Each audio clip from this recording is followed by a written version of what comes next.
recording this for those people who apparently couldn't make it.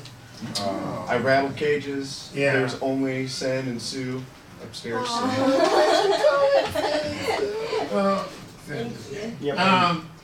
So this is the graphic responsibility, which is a research workshop, and the goal, as Zach pointed out, and Justin pointed out, is to sort of create opportunity for graduate students and faculty to have intellectual conversation, professional development. This is the first year of the grant responsibility, which is the comic studies one. And we sort of built so I'm leading, and Zach and Justin are the graduate student co-leader. That's the structure. There's like a figurehead, and then there's like the actual intellectual future. That's sort of each other. You only pointed to them two. But They're not the intellectual fish. well, they're the lead intellectual future. Boy, wow. Wow. Yeah, well, these are my favorite intellectual futures. Oh, wow. Sorry, everyone else, I guess. I'm so sorry. Because I've been telling people this for months. Just kind of assuming. Now we're hearing it out loud, and I feel And you have it recorded. Yes, very true. Live on camera. Just put that.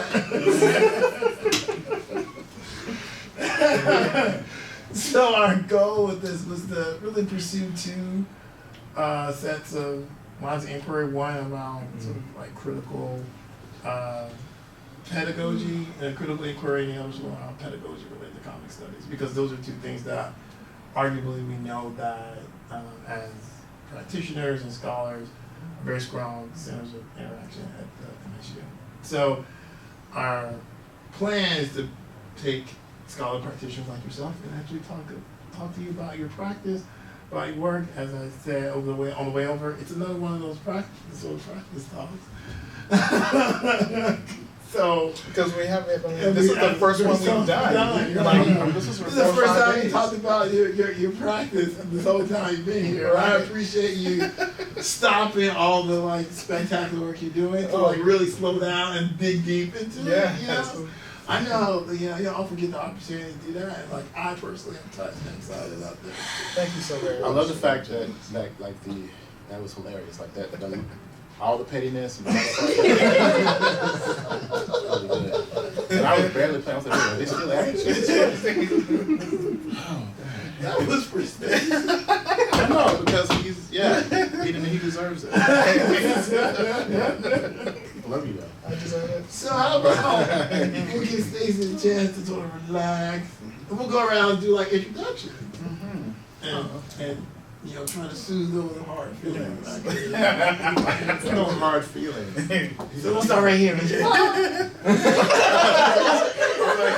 We'll start here. So scared. Not at the intellectual favorites, actually at the other end of the intellectual favorites. That's messed up. Okay, it's okay. Okay, my name is Ma Hyun Kim, but just call me Sen. And I'm from Korea, and I'm a third-year doctoral student in the English department. And my research interests include like the ideology of innocence and immaturity, and also I'm interested in how boyhood and girlhood can disrupt the binary between child and adulthood. And African 20th century American literature and African American literature is my research areas. That's fascinating. Hi, I'm Hannah. I'm a first year MFA student. So we're kind of just getting our bearings, basically. But Dan Van Dyke, suggested that I come here So he made you because come. of. Sorry? Emailed So he us made you about come. it. Yes. I was excited too, though. Do you have a particular media you work in? Are you Mostly digital and graphic design. okay? Yeah. Okay. So you're a graphic design major? Your focus is graphic design? I'm just sorry. Oh no, not at all. I think that's most of what I've been doing so Okay. far. But I feel like I'm moving into other things too. You have work to show? No. Where are you from? Hawaii. Oh, you're from Hawaii? Yeah. Cool. Yeah, I see you from Hawaii. I was gonna ask you something else, but I forgot. Never mind. Okay. Hello, as you said, I'm Lillian. I'm a first year MFA in painting, mostly focused on like the forgotten Black experience and Black history. So all the stuff that should be in history books, but like is conveniently not there, which is mostly like the horrific stuff or like the really cool stuff. So mostly do that. That's cool. I was gonna ask you something too, I forgot another thing. Sorry, never mind. I'm getting fucking old. Go ahead. Jesus. I'm Justin. I'm a fourth year PhD candidate in English. My focus is on comic studies, but more comic studies, media studies, pop culture, but more specifically game studies. And for my dissertation, I am creating my own pedagogical video game for use in the classroom that explores like video game history in the video game form and kind of gets students to begin to practice critical analysis of games by using the game. So that's wonderful. It's very ambitious. I'm sort of like teaching myself programming languages and stuff as I go along. So it's also very much a like a reflective piece on all of the trials and tribulations that go along with learning video game design. So Can you make sure that we stay in touch? Because I would love to introduce you to our, because we just hired like a new gaming professor. Because I teach media studies, so since they did work well. Okay. And I mean, maybe we have a lot to discuss. Yeah, absolutely. And we're in some really, really early conversations of building a game studies program at the university as well. That's excellent. Sounds good. Put you in touch with some folks. Yeah, absolutely. It's super important, partially because there on every single one of these digital devices there are like a dozen video games, I'm sure, that just come preloaded and then they're everywhere. Zach, PhD candidate in English, contemporary American Lit, but focuses comic studies. My disc book project is on Steve Ditko, and which is done and in production at Mississippi. Wow. Yeah. Congratulations. Thank you very much. So That's a great premise. yeah, especially for comic studies. Oh, yeah. And so that's going, and then just getting ready to move into next other projects. So thinking more about race in comics. There's a large section I did at CSS this year, the erasure of Doctor Strange's East Asian identity in the Marvel offices. So that's Ditko created him as an East Asian character. Is that right? Yeah, and Stan Lee and Marvel Editorial thought differently. So. Hellish! What? Yeah. Yeah. So anyway, so there's a lot going on there, and that sort of came about as part of my research for this project. So after this project, I'm moving into the next one where I'm trying to focus more on those questions of erasure, because they're clearly happening at major production houses, and it's not just a limitation of representation; it's an elimination of it. Well, So whoa. Okay, that's really exciting. I love Doctor Strange. I do too. Despite the fact, Yeah. obviously, right? Yeah. Huh. I mean, it makes sense. Now, yeah, now I'm But like, I actually everything is love- making sense. Yeah, Yeah. actually love him even more now, to a certain degree, because it reminds me of, you ever read The Shadow Hero by Gene Yang and Oh yeah. It's Yeah, sort of it's close like like the Green Llama character. Yeah, right? yeah, it's like the Green Turtle. Yeah, it's the Green Turtle, Mhm. but there's I think I assume that there's some association there with the Green Llama character, who's a white dude who goes to Tibet and becomes a llama, like a superhero llama. Oh yeah, definitely, especially with Doctor Strange. Yeah, that's right. yeah. That's right. Yeah. I was thinking about the idea of erasure of a particular character, or like occlusion of it in some way, because it would have him backward, it would have his back turned all the time. Yeah, it's like he's fake Shemp. Right? Yeah, exactly. Yeah. That's right. Damn, I'm sorry. This is but I'm finna rabbit hole. Sorry. I'm like, Well, no, I mean, we don't have a set agenda other than, of course, to take this opportunity to, once again, ask you guys about some of the critical interventions that are central to your work as scholars and practitioners in comics. I think that's one of the things that really interests us as a sort of intellectual community, rethinking and forging out some new paths around, especially the question of identity. Thinking about how sort of some of our critical commentary around comics might be rethought, and I think a lot of the work that you're doing at Black Kirby actually touches on that, as we talked about before. So, I mean, I think one of the things that's really interesting, of course, is some of our concerns around race in comics really very firmly align with the work that you're doing, right?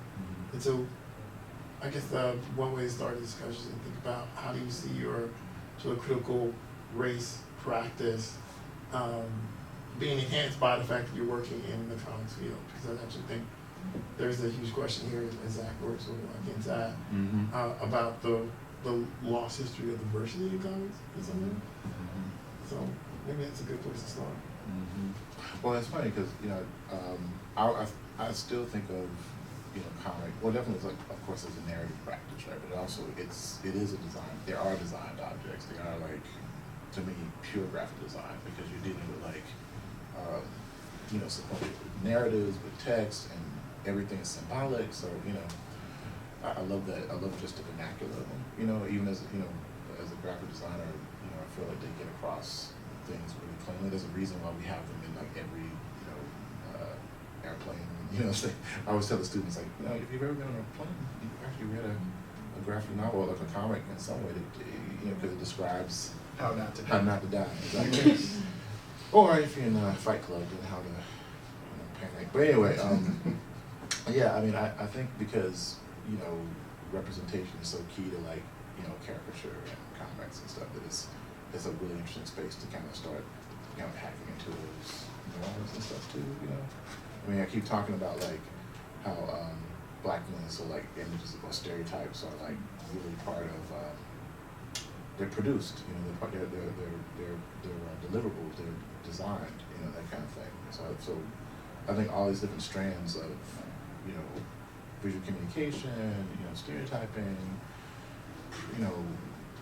the product itself or the technology of race, those types of things, they get explored really readily in like early comics and stuff because this is what you were talking about, like they get inherited from just how race is constructed and then propagated, But that's mostly design. It's mostly like visual language, I think personally. We still like make a lot of assumptions about what people look like and who, as far as like who they are. It could be like the sculpted instinct, or it could be just the fact that we're just used to utilizing that particular sense to make sense of the world. I don't know. What do you think, Stace?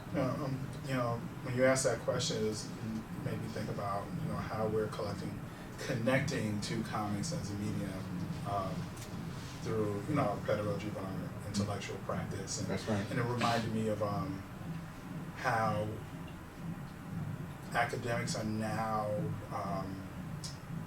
writing essays for comics, contextualizing the depth of the right. comics. Well, So like you are. yeah, Right? yeah. But even inside, but there's something about there's a number of different things happening. Sure, there are academic presses that are covering comics, but there are also comics that are housing back matter to contextualize. This is what's going on, and this is the history of this particular thing that you've been reading for the last several months, right?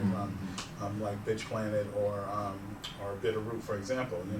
So you're having key intellectuals in places to employ the right people to write particular essays to contextualize that is a way that's happening too. That's how when you ask that question, that's how I thought about it. So it's an interesting time that we're living in because of that. Because of that accessibility that we have to connect our geekdom, to popular culture. Yeah. Right. There's a lot of crossover, and I think people like myself or like Stacy and other active critical makers who are in the academy can connect those dots a lot more readily. I was thinking about you talking about pedagogy too. I mean, I think that because people they still kind of underestimate the power of comics. I love them, but they still do. It's still like a stigma attached to it, and I think you can use that to your advantage. A lot of times. And that's how we were trying to think about it as far as like how to use it to teach courses. Like that's what the Uncaged show that we did. We did like this class, this Luke Cage piece that was really kind of analyzing Luke Cage as an index for like Black experience and popular culture kind of thing, and how he changes in the Marvel universe. But it's a class. It's actually like you could actually teach a course around like representation and race, but through this lens of this character. Yeah, it reminds me of the early days of the earlier days of hip hop, where you had a lot of 5% teachings. Trying to stop us. Oh, oh, that's Oh. food. Oh. He's like, I'm eating. He's like, I mean, you can. So who's that making all that noise? He's like, Oh, that's food. It's food. Okay. Oh wow. Take it all. I take it all. I take it all. Never mind. Your food cart is very noisy and it interrupted our. Ignore him. Ignore him. Just don't listen. You only think that the noise interrupted you, the food didn't? I mean, He was like. as interruptions go, I think the food qualifies as a major interruption. And there's interruptions and there's interruptions. There's interruptions, right? Yeah. Yeah, so that was something that we were trying to, I think, get across with like Uncaged. And, you know, even though this Candyman show that we have now is not comics, but it's still using the same kind of like deployment of, you know, popular culture. And, Right. And yeah. You're talking about the illustrated. Get illustrators, the Illibus. Illibus, right, which is actually installations Yes. that are actually thematic, that correspond with the core. I can show, I mean, I don't know, you how many people are, you at the top, y'all were two Yeah. at the top, y'all two are. I mean, can I show that short? I can show it here, I mean, it doesn't have to be connected, I can just, they can see it. Yeah. So you might want to get that on camera. Oh, that's super. For Sorry. those people. We can look it up. Yeah, exactly, it's on. This is the picture that just comes with this and then the receipt. Yeah, It's that's like like the back matter, you only get in bitch plan, but you don't get in the trade. Yeah, right. Yeah, exactly, right. So I'm like, you know, it's all good. And it's really short, like 4 minutes, but it gives a good overview over there. There also is one that we're doing for Candyman, at least we need to cut in more you and me. I can show that too, but, you know, I told them like, y'all pretending like this is our show. I know I teach here, so come on. It's how it goes. We gotta do the report. No, what it is There's that. a song they about just, oh, stop it. In the television series, it's called The John Jennings Show. This exhibition actually looks at these ideas of critical race design and graphic design around Luke Cage, about how he's constructed, and how we're looking at Luke Cage, how we're thinking about Black masculinity, and our ways of making, our ways of analyzing, our ways of deconstructing through a Black Kirby lens. Critical race design studies is the intersection of critical making, graphic design, media studies, critical race theory, and other thoughts and practices that we combine together as a critical making practice that kind of frames what we naturally, John and I were naturally doing as Black Kirby before we were a Black Kirby. Black Kirby is a shared avatar between myself and Professor Stacey Robinson. We were talking about the Avengers film, and at the time, Jack Kirby, who was a co-creator of the Avengers and a lot of the Marvel Universe, wasn't exactly getting his credit, and jokingly, it was either I or Stacey said, oh my goodness, well, they're actually kind of erasing his legacy just like they've done Black, but they treat that brother like he's Black. Yeah, we should call him Black Kirby, right? And then we realized, like, wow, that's a really interesting idea to kind of filter these Afrocentric creations through a fictitious character called Black Kirby. The illustrated syllabus based on Luke Cage was a germ of an idea that started when I was thinking about just how the narratives around Black skin kind of like helped support the dehumanization of Black people in slavery. And how I found it really interesting that Power Man Luke Cage, like his main focus is like the fact that he has impenetrable skin. And also the fact that whenever he's in his comic book, his skin is always exposed because he's shredding his shirt and it's like he's falling apart. He's basically like half nude most of the time to show how, you know, his Black body. And so when the TV show came out, Stacey and I as Black Kirby decided to say, hey, it'd be interesting to really like look at how Cheryl Hadari Coker was dealing with this Black subject in this Netflix show. And so that's what the germ of the idea was for the Luke Cage show here on Cage, here at the Coleman Center. So you guys see those little yellow things in the middle. So those are actually like prompts for discussing for like a 10-week class or like a course, like based on course system. And all the prompts were like based off of Mos Def songs, you know. Yeah, and we got that from Cheryl Hadari Coker's TV show because he was actually using song titles as titles for each episode. So essentially, it was giving you a playlist And it was like one, it was like, I think, first year was Gangstar, second year was Pete Rock and CL Smooth. And so it was all like songs, but they described what was happening in the show. And we were like, oh, that's really clever. So we actually kind of like co-opted that for a method to do this, you know. And so when you walk into the space, you have like different types of text. We actually have like, we have an installation of like the bibliography for a particular class. So it's all things around like, say, I mean, it's interesting because Cage, the way he's presented, you know, he represents like the Great Migration. He's from the South and he goes up north, you know. You can look at him from talking about like medical apartheid, you know, because of how he got his powers, prison industrial complex, it all goes on, you know.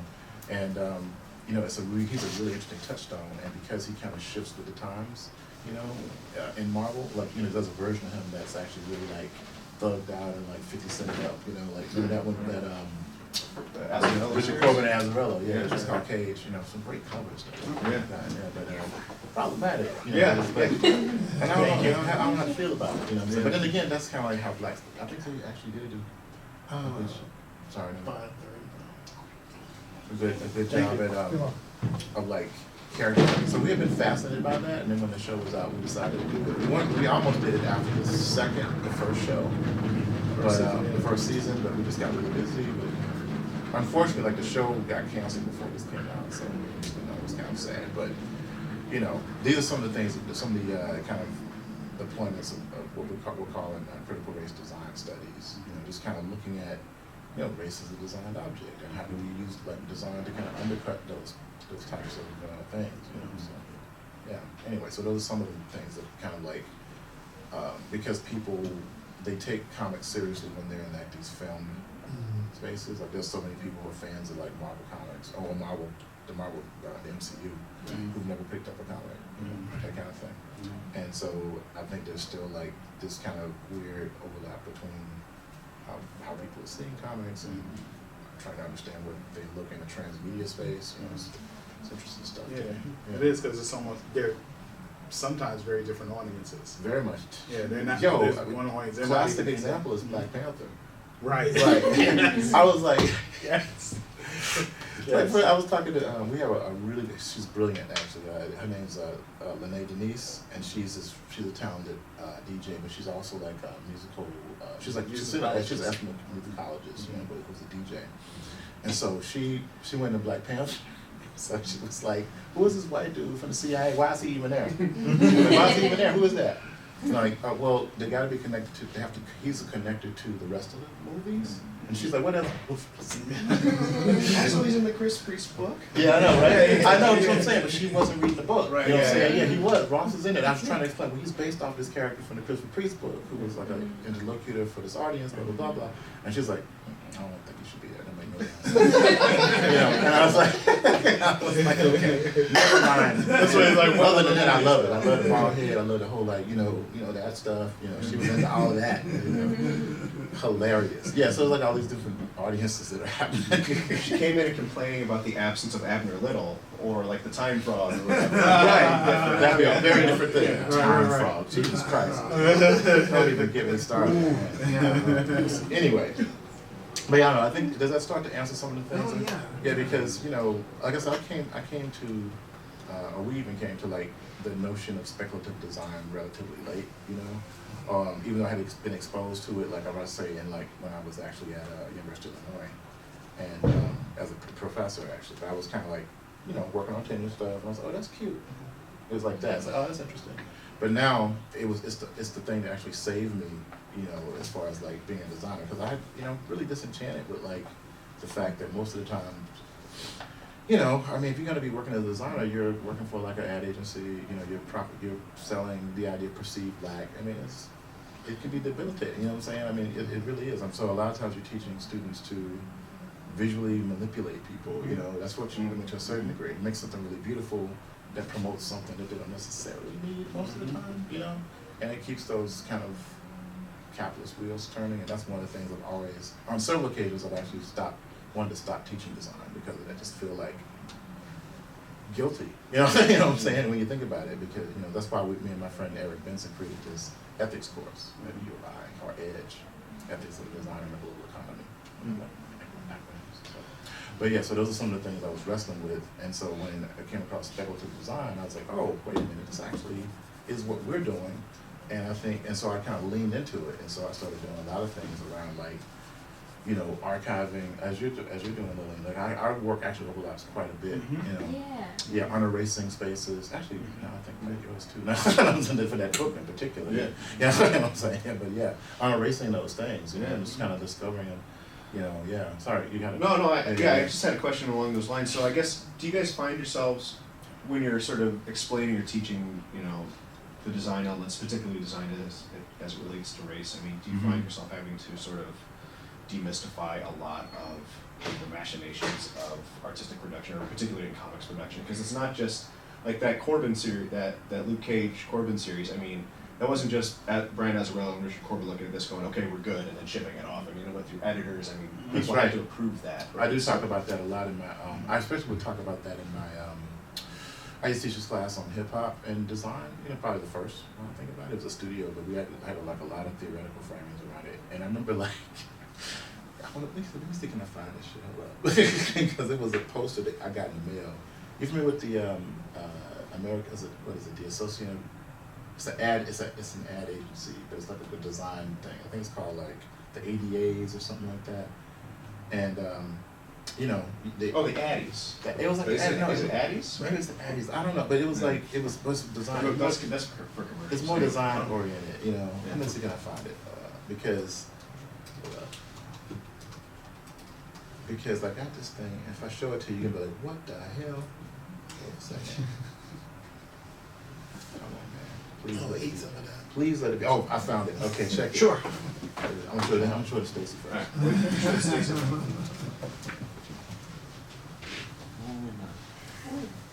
It's an art directors club, Jack. Oh. Okay, so What is that? check it out. Like this image here. All right, so what we're looking at is a poster for the art directors club, and there's a brother who's dressed up kind of like Pimp My Brain. He was like the one Pimp My Ride. You remember that show, Pimp My Ride? I do, but he looks like Ronald McDonald. Yes, it's like Ronald McDonald. Yes, it's like Ronald McDonald kind of, but he's a black man, and he's got this thing, and he's pimping his brand, and like with this gold. I can see it, but like, Gold Tesseract. Gold Tesseract. This is like something that was made like years ago. Like this one, not necessarily now. This was no, last year. No, but this has been a while actually. This is coming up actually. This is actually, but this is their call for entries poster. So what they'll do is they'll publish. Like this thing is really well produced actually. It's beautiful. It's a giant poster, and it folds down to a brochure. On the back of it, it has like the entry form, you know, that kind I'm of sure stuff. it's great, but that's still a weird image. And so what Zach was saying about like the people that have to approve something, you know what I'm saying? I looked at this and I was like, are you kidding me? Somebody signed off for this like a lot of times. You know what I'm saying? And I was like, yeah. Like there was a lot of people who say, yeah, this is good because this is the art directors club. Like these people, they should know better. Someone should know better. So yeah, so priest. I know. He said Judas Priest.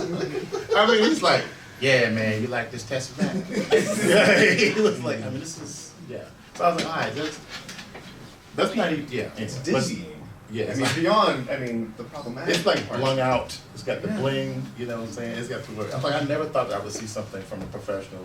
Outside of Pimp My Ride is already. That is a Ronald McDonald suit, though. That's he's Ronald McDonald, so he's a black clown selling with gold bar. Yeah, never mind. You know what I'm saying? And I feel like the more you try and dissect it, the more it's like, oh no, it just keeps getting worse the whole way down. Yeah, and they sent this out, but so this is the thing, it's beautifully down. done. Like it's like it was a poster that you would get it in the mail, and it had the form on the back. So yes, I do talk about that. Like there's these systems that systems that it's going through. And then, and that brother looked mad that he on the poster. He did not get paid enough for doing it. Anyway, right? It's like, yeah, I know, right? He said, I got a college degree. I gotta do this shit. Look at my Tesseract.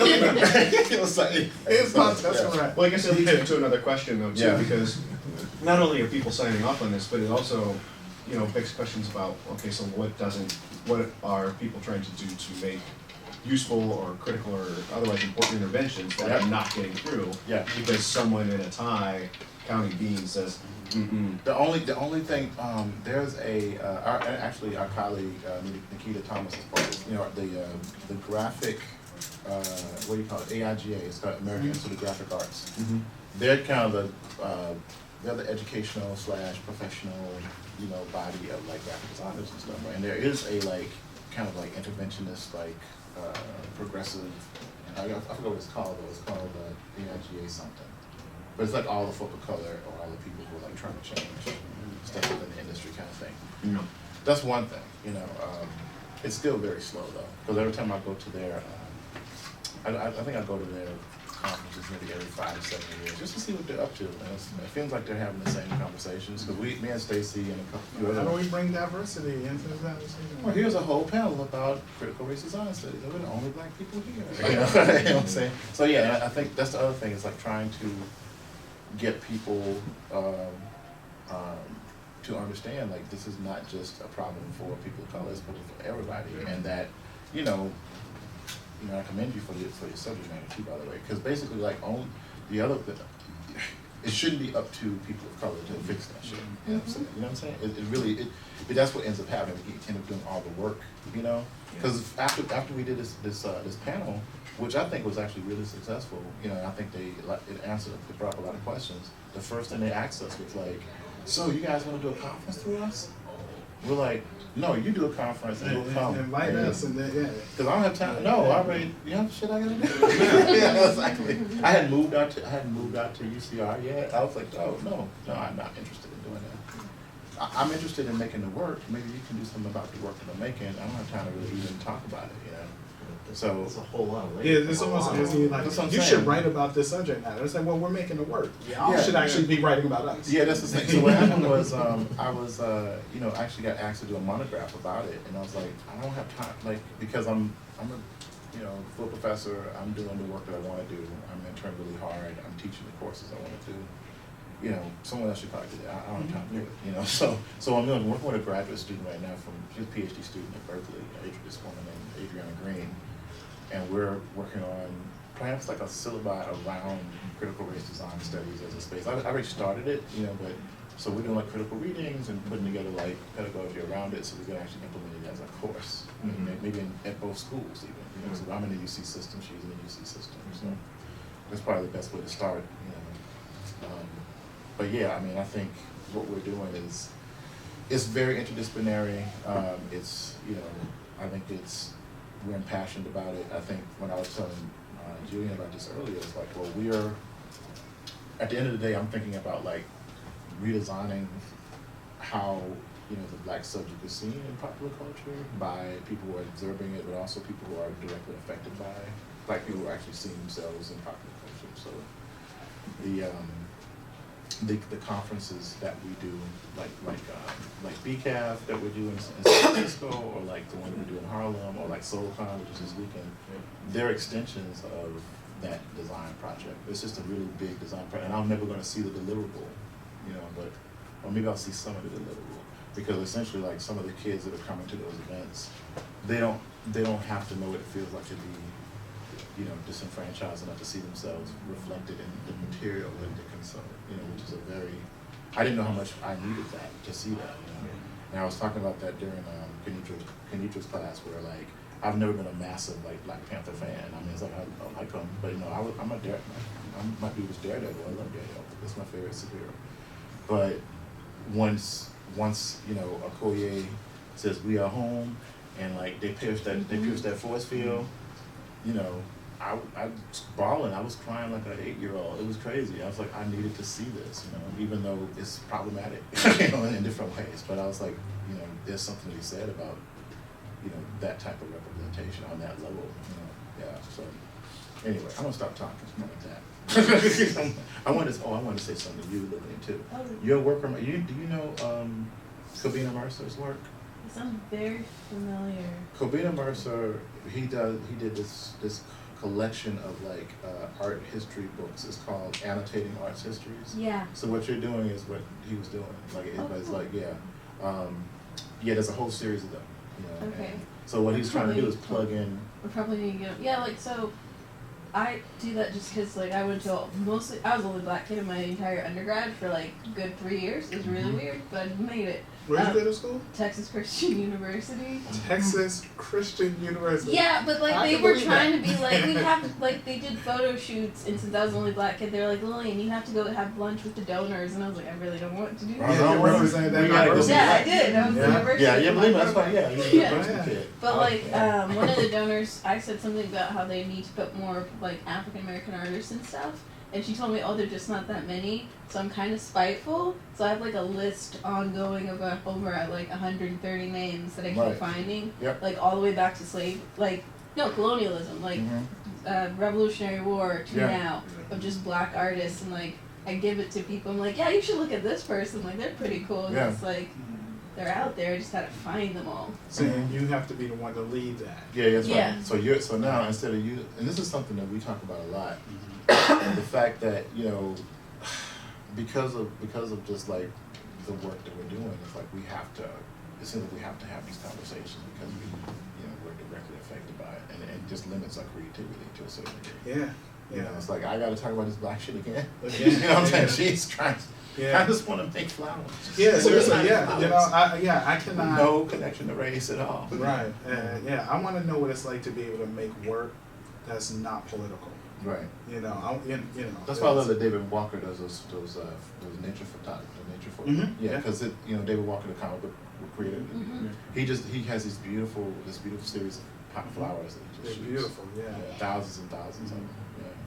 But ironically, even doing that, being black and well versed, it becomes even more political in a particular way. Why is he doing this thing? Like if somebody were to study that, like his politics, his commentary through his books would converse with his photos. That's just how it goes. But I would love to be able to just make work that means nothing at all. Like to be able to throw up a blank canvas on a wall and then do nothing. No, that'd be great to just film myself sleeping. Yeah, exactly. For hours, but I don't really sleep that much. And the other thing is I just can't do it. I'm like that seems really revolutionary and shit like this. But I don't know. I'm like we have to make things that are dealing directly with the issue at hand. And ironically, just don't have the time to not be political. Right. Right? Because it's like, okay, I'm going to make this work that doesn't mean anything at all. To examine, not being political. And then you be like, fuck. Even and then you turn on the news. It's like, Yeah. then, all right, now I got to respond to this. Even a non-responsive political, I've actually made up my mind. I'm not doing any Trump-related work. He doesn't get not one iota of my creative energy. Right? You know what I'm saying? I was like no, because I have so many ideas of how to Yeah, I wanted to I'm a make political cartoonist, man. I wanted to make some work that criticized the Obama administration. I did too. But I was like, nope, this ain't the time for that. Right. Yeah.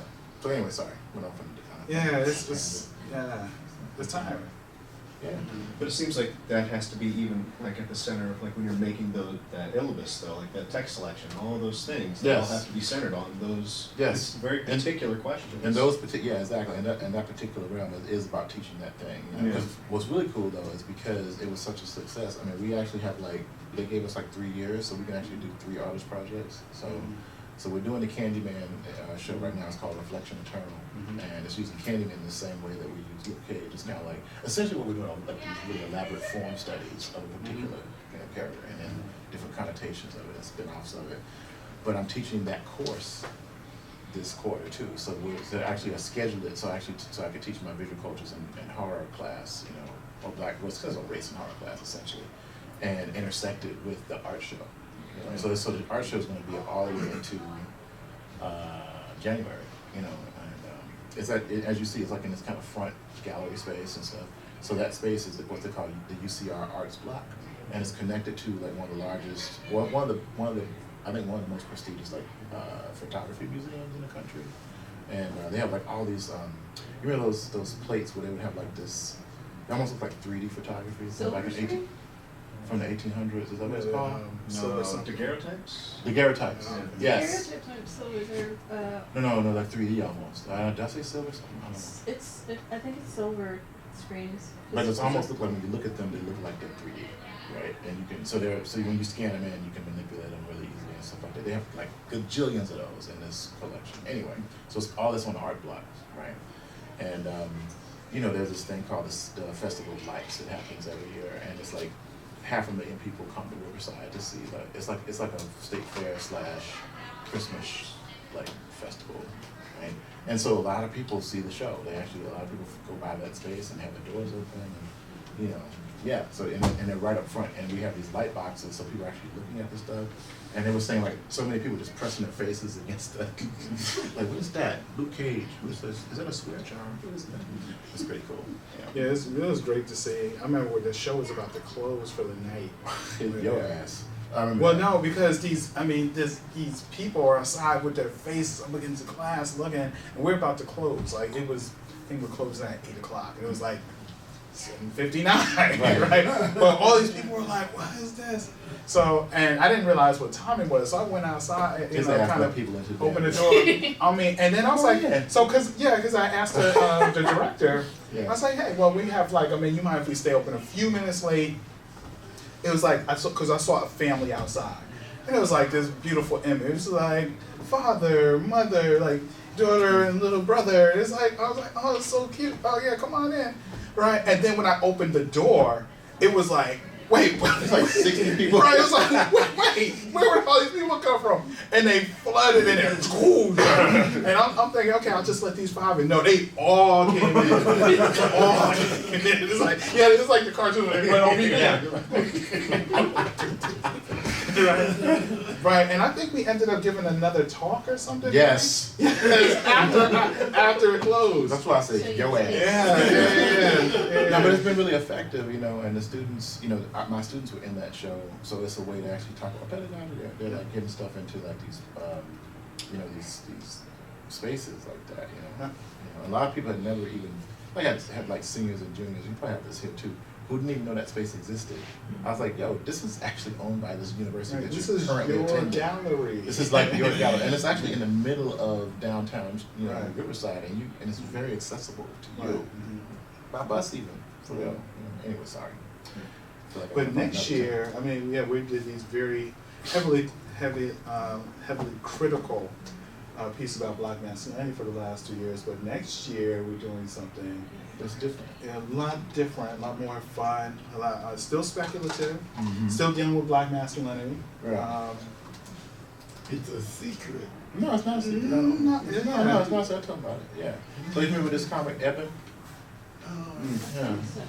Yeah, it's the first like independent black superhero comic, I think, right? It was published in like 1970 or maybe 71, you know, and it's by this gentleman named Larry Fuller, and he actually he's like one of the only like black underground comics. Right? So it's like him, Grass Green, and like Ray Horn, right? And that's about, he's really close to Ray Horn, and everybody of the 3, Grass Green is probably the most famous, you know. But it's like straight up like in the middle of the underground comics movement. So he was published by the same people as like, you know, he was published by the same people as Crumb, like Robert Crumb. He would always see him like asleep in the hallway and step over him, you know, that kind of stuff. Spain and you know, they were in the Haight-Ashbury during that time, right? So this comic that he did is actually really not pretty, and because what he did, he's actually a talented artist, but another artist was going to be doing the book, you know, and he backed out of it, and the publisher was like, "Well, we need a book," and so he had this thing like drawn out on like tracing paper, and so that's what he published. So it's a raw looking book, but it's just like really interesting. It's straight up like an Afrofuturist story, you know. So it's about this guy who's the descendant of an ancient what do you call it, like warrior scientist dude. He's from like this black planet called Nida, right? And what happens is, this dude named Joan, who's from this planet, he goes to, you know, Africa, doing like, probably, if we're estimating, probably like the mid-1800s maybe, and he's trying to like, you know, have discussions about how they could unify the country, stuff like that.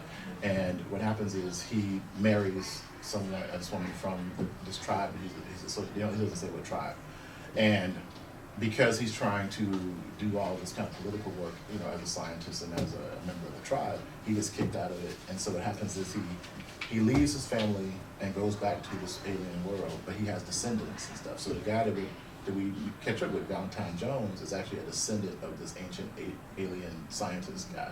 Now mind you, this is all in one damn book. That's all.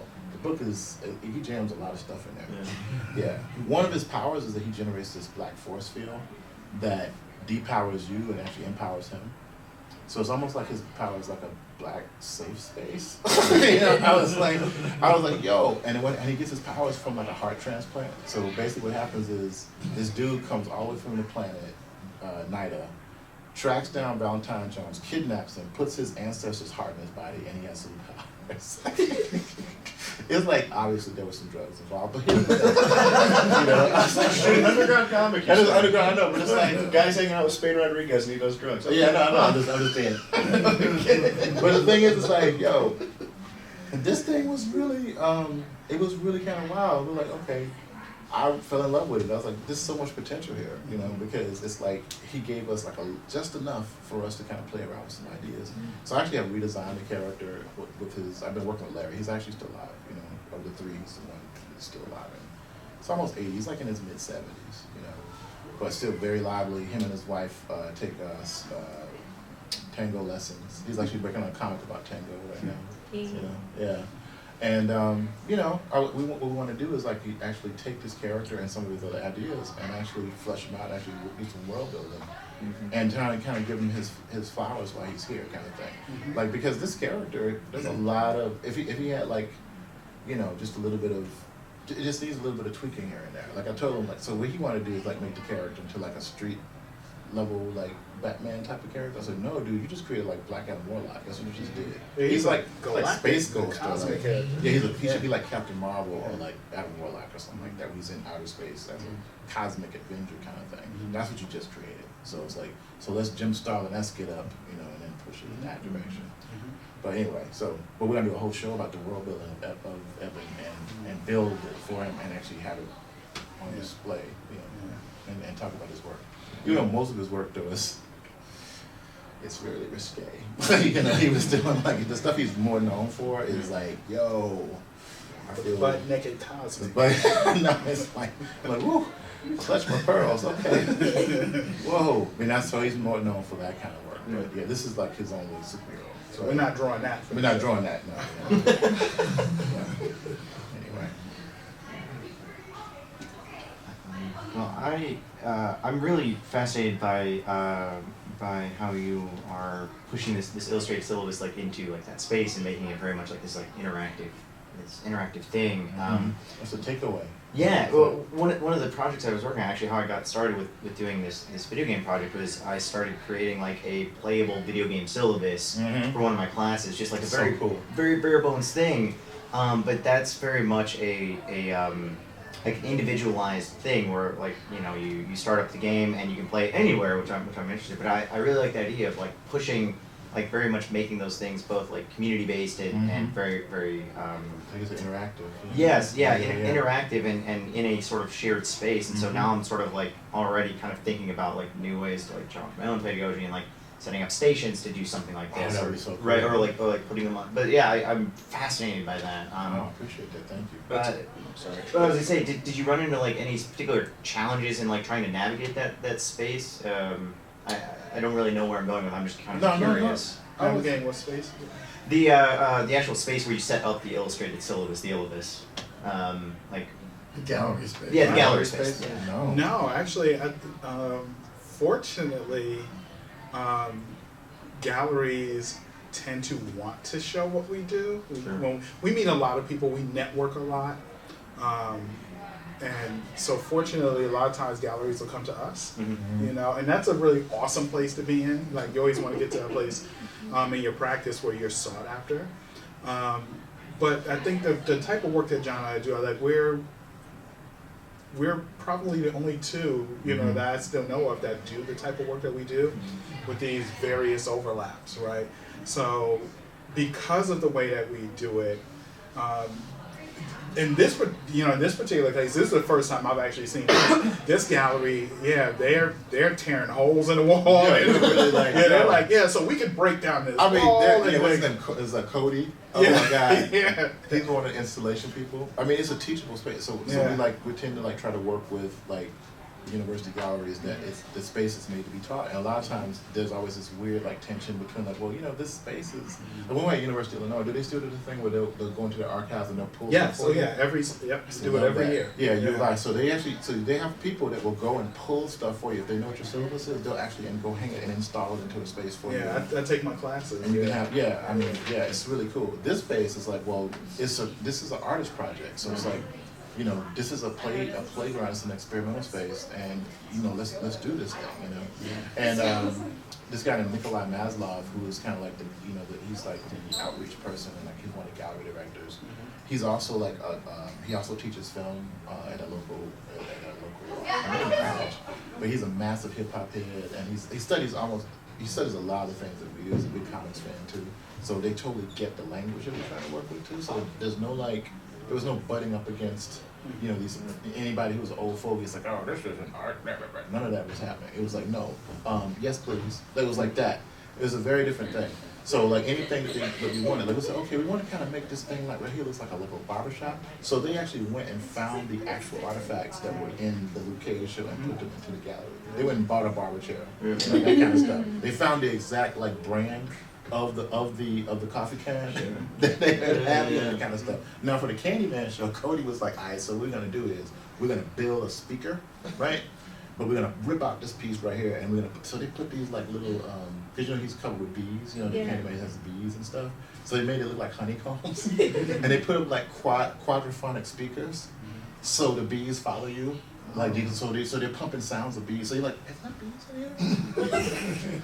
Yeah, it's incredible. Yeah. And then between the bees, it's like, you're like, I think we should leave. No, it's fine. So they actually were very excited about the fact that people want to do something like that. I'm curious to see what we do with Eben because we're actually literally building a new mythology.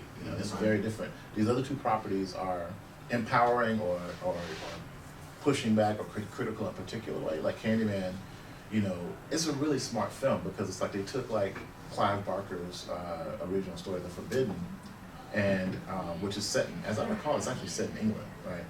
It's not set in Chicago. It actually is in London. It's actually in the UK.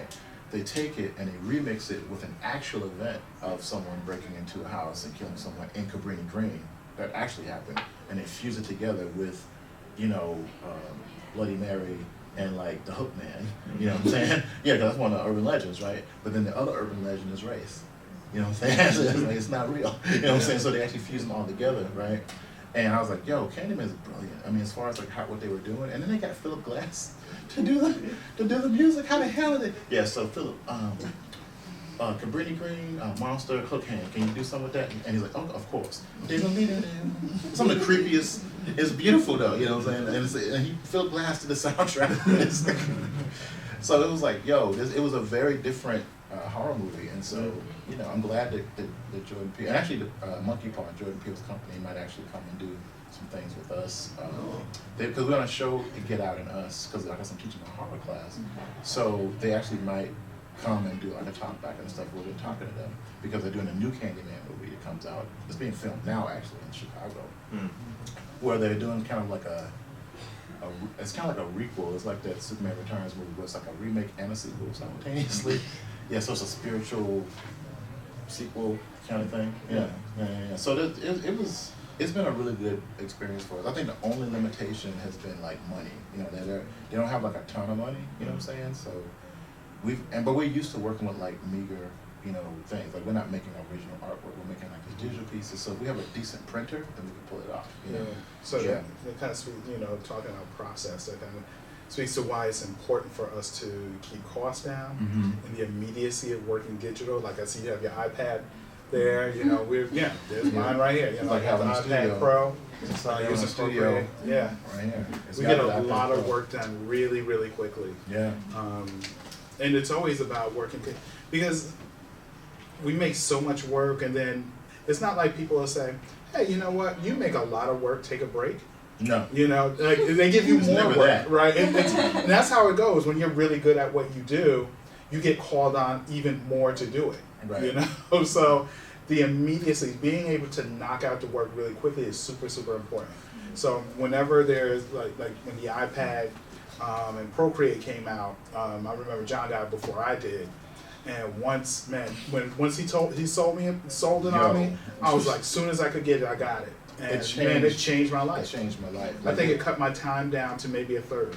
It's and making a ridiculous. piece. Yeah. Yeah. If not, maybe even more. You know, it's really interesting. So the immediacy of that is super, super important in getting the work done. Mm-hmm. Yeah, I was looking for some ebony because I actually have like a lot of those redesigns on here. You were gonna say something. Oh yeah, no. What were you gonna say? Does the university recognize that you've also created like an open access course too, more or less? Because since it's in a gallery space that the public can come to, I mean, anyone can take the class then. That's what we do. We actually can take the class with them. Yeah. And I think honestly because UCR, it prides itself on like being a community minded, it's very forward thinking university. The dean loves it. I don't know if she just loves the attention or she realized like, yeah, we just created that. Because we didn't make it to be taught. We just made it to be shared. Right, sure. That first one in particular, right? Yeah. You remember a really good point. And so they seem to be really into it. So nobody said anything like, nobody said we're like, not collecting tuition dollars off this. Right, even though, because I'm teaching this course that actually is that class right now, and I haven't done that before, so we want to see how the students react to it and stuff. But they've been really supportive. That's awesome. Yeah, absolutely. Yeah, I mean, imagine you can bring, a family could bring their kids in, which they do. Yeah. And we've had, I think there was this one time. The oldest person in the room was in her 60s, and then the youngest person may have been like 2 or 3, like in the same room, right? So imagine, and then it was interesting to have those people talking about their experiences. Didn't know a whole lot about Luke Cage necessarily, but the stuff they were talking about. Like their brother was in the wheelchair, the older man. Yeah, oh my God. He was sharing these life stories and everything. Like, the dean was there too. That's right. The dean was there, That's right. So she was like, so we had people from the community who maybe never even knew that place existed. But they said, well, I like Luke Cage. Let's go look at it. That was right, really cool. Exactly. Or even just to see little kids respond to it. Yeah, it's an Evan redesign. I want to say that.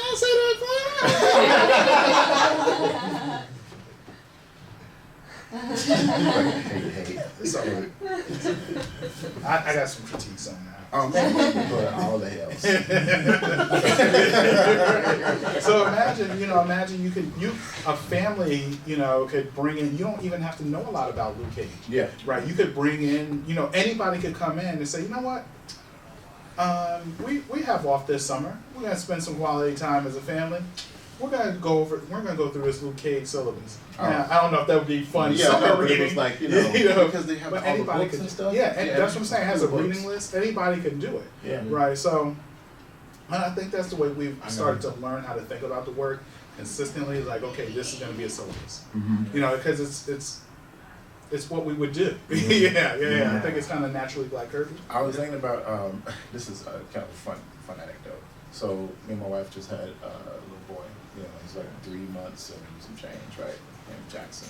So we were at our, baby birthing class that we were going to at the hospital and stuff like that, right? And some really cool couples. There was this Black couple, and I think they were super close. I remember, they were about to like any minute. It's like, we have to be like birthing partners right now. And his brother, he actually, first of all, he was a huge hip hop head because he always had on like a hip hop shirt. And I was like, man, I see the daylight, And he was like, and he started talking, right? And we were talking about art. He's like, hey man, did you see this Luke Cage show? That was at the UCR. I was like, that was pretty funny. It was pretty cool. So it was getting out into the community. Because I think he was like from like Rancho or like Corona or something like that. One of the neighborhood.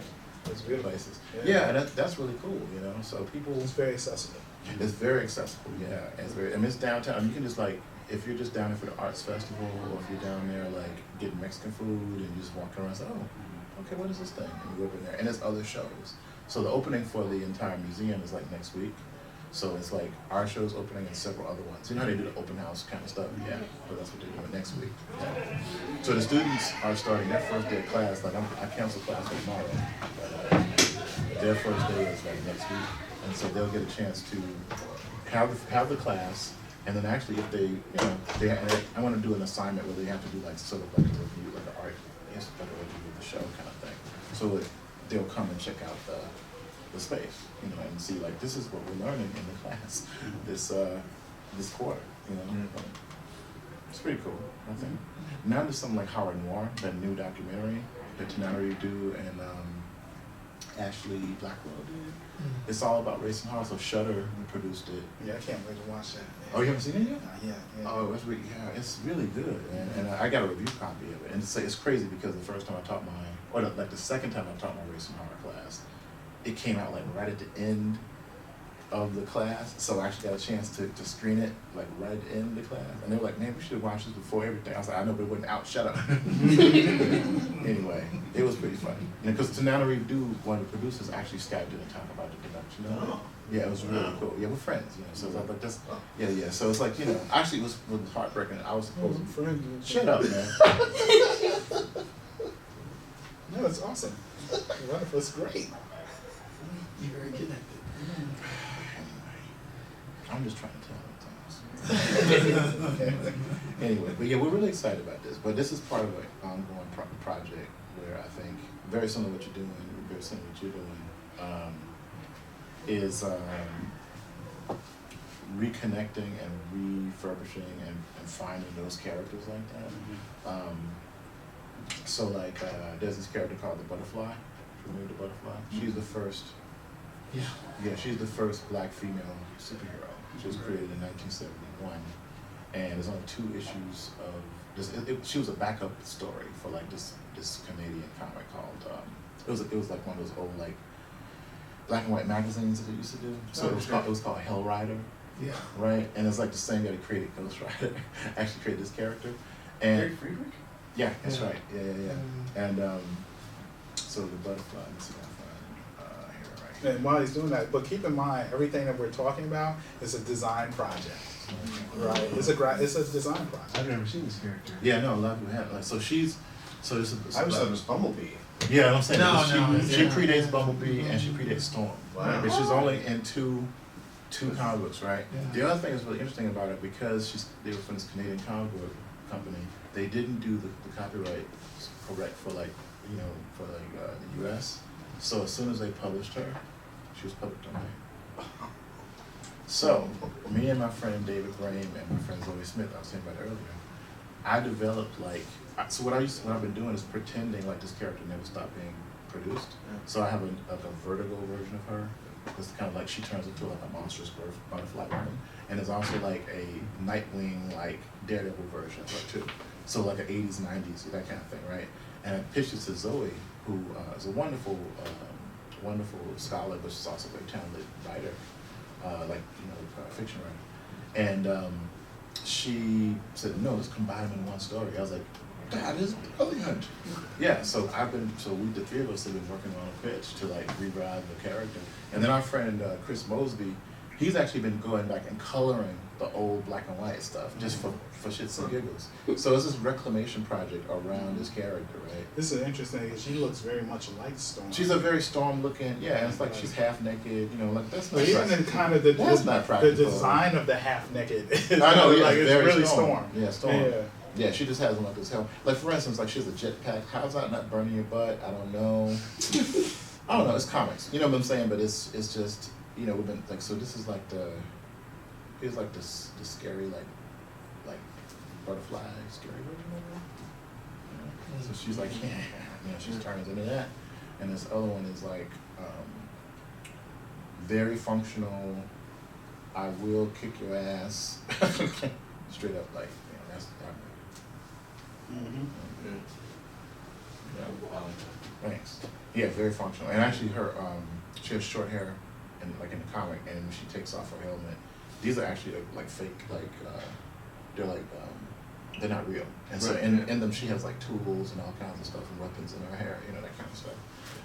And yeah, so anyway, so we actually are putting together this particular thing. So I did a talk where I pretended like all this history was never ended, you know, and it kind of tricked people into believing like like all Negro Comics kept producing stuff, and then what they did is they actually like started working with Hugo Green with the Green Book, and the Green Book sites became a distribution network, and it's oh my God, that's brilliant. And then what happened is they merged with Archie Comics because they're really progressive and they did some really cool stuff with Archie.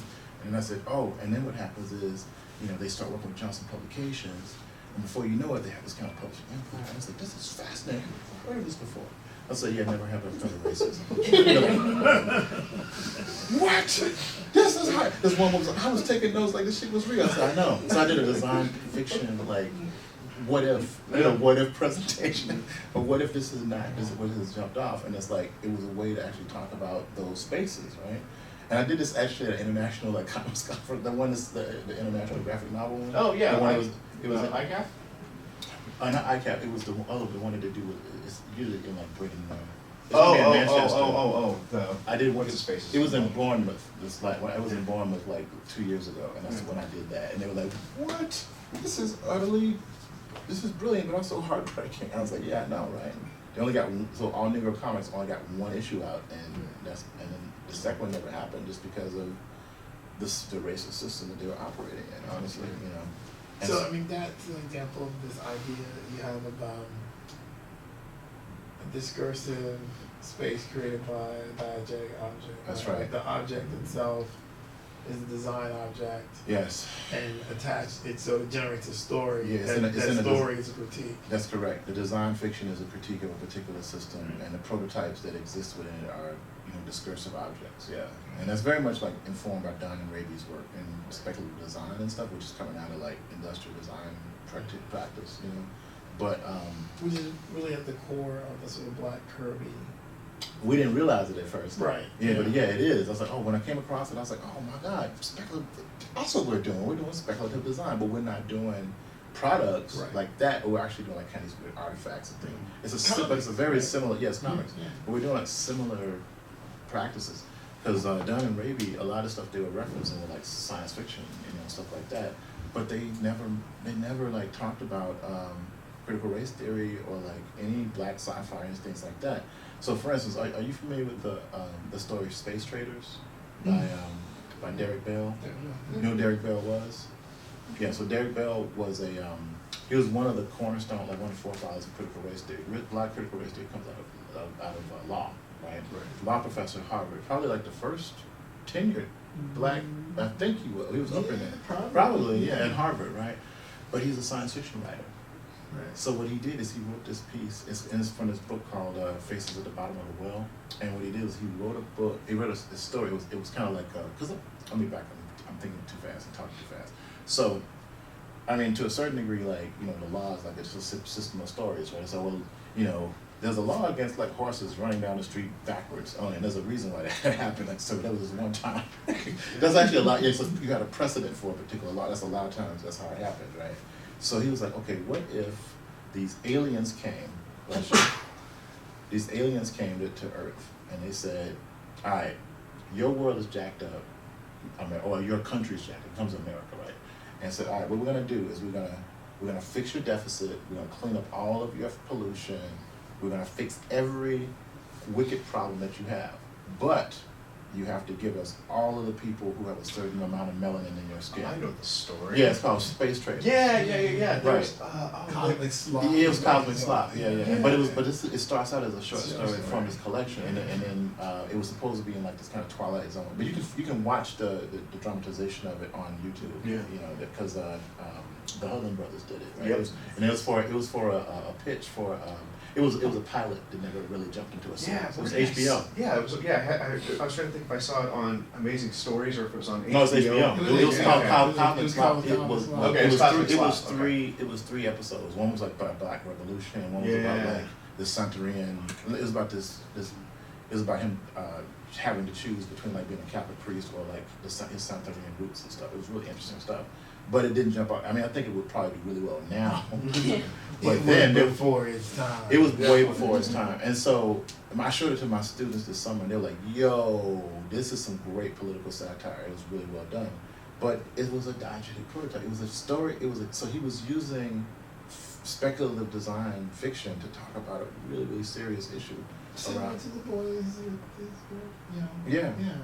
Yeah, exactly. So I'm like, this, and he's very similar to Du Bois. Yeah.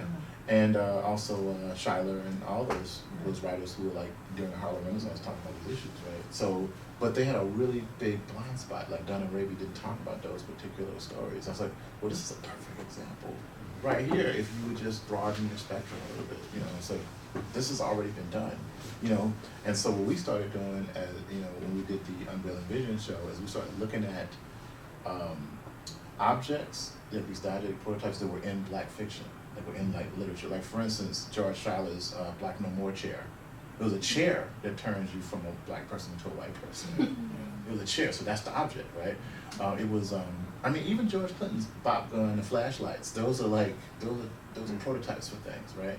So we started to make I would identify how Stacy designed them and made them for the show, and as schematics and stuff. And then the other thing was, well, it's messed up, but it was like it was this story called "May the Circle Be Unbroken." It was about it's called this thing called Afro horn, that it was a saxophone, and if white people heard it, it would kill them. Maybe they would kill white people. It was really sorry, but it was like, but it was written in the Black Arts. So y'all got to go. Well, here's the thing: the story is really interesting because it's about these white like jazz players who are trying to go and hear their friend play, and they're like, no, you shouldn't go in there. It's not good but this dude is playing an Afro horn, and at the end of the set, his friends, white, were dead on the floor, And this is by Henry Dumas, but that's a prototype of a kind, right? And the other one was Pig Detector by Amiri Baraka. It's about a device that could actually tell when there's a undercover policeman around, that kind of stuff.